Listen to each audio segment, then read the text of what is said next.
انا فتحت الدرس سنه رابعه ابتدائي، وبعدين بقول للطالب اللي قدامي تمام، قول لي ورايا يا ابني عناصر الخريطه. اعمل لي من اولها يا مستر هنعنصر لا للعنصريه. قلت له يا ابني عناصر الخريطه لا اله الا انت سبحانك.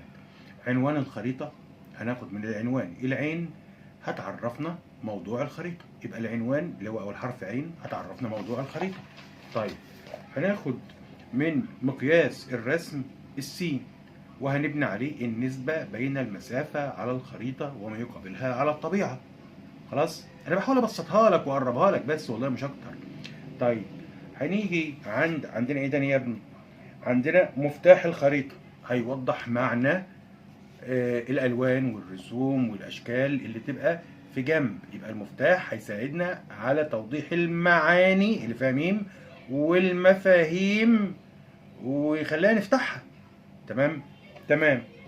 طيب يبقى انا دلوقتي كده عرفت. فاضل وردة البوسطة اللي هي الاتجاهات. شمال عند شعرك، جنوب عند رجلك، شرق عكس القلب، غرب عكس الشرق.